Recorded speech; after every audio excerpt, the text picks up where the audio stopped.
Tolong, woi. Gue butuh bantuan. Alicia cedera. Siapa pun sini bantuin gue sama Iman, cok. Berat buset. Aduh, tolongin. Alicia, betul. Aku dah hidung dia. Sebentar. Macam mana boleh?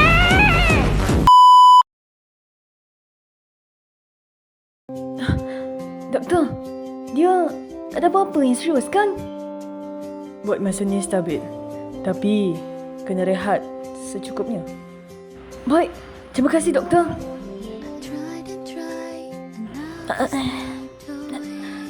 Ali, kau dah sedar? Pening lagi? Sikit. Kejap, aku panggil doktor. Tak payah. Kenapa? Duduk kejap. Keesokan harinya. Morning. Kau datang lagi? Datang lagi apa? Semalam pun aku tak balik dah. Aha, serius? Ya dah. Kau tidur mana? Kerusi tu. Ali, kau ni. Nah, makan. Tak nak. Kenapa pula? Tak ada selera. Kalau tak makan, macam mana nak cepat sembuh?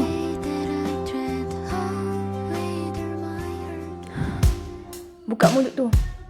Aku boleh makan sendiri dah. Tangan yang tengah kena drip tu. Nah.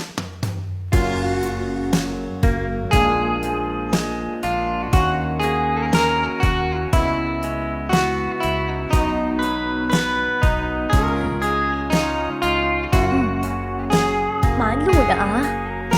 Anu apa? Ramai orang tengok. Dia je. Wah. So new boyfriend jaga girlfriend. Bukan lah. Yelah. Belum lagi. Aduhnya. Aku pun. Malamnya. Ali.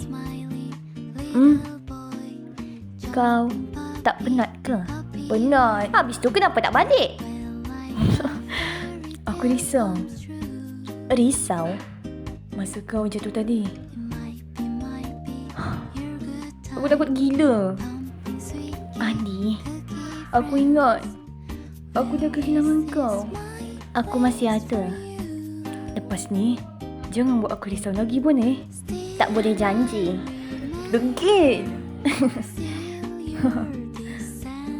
Kalau aku dah sihat, lanja aku makan. Dalam keadaan macam ni pun sempat fikir pasal makan. Mestilah. Yelah, aku belanja. Janji kau cepat sembuh. Deal. Aisyah, Disha. Yang jomblo jangan senyum-senyum seorang. So, dah, kami nak dating dulu.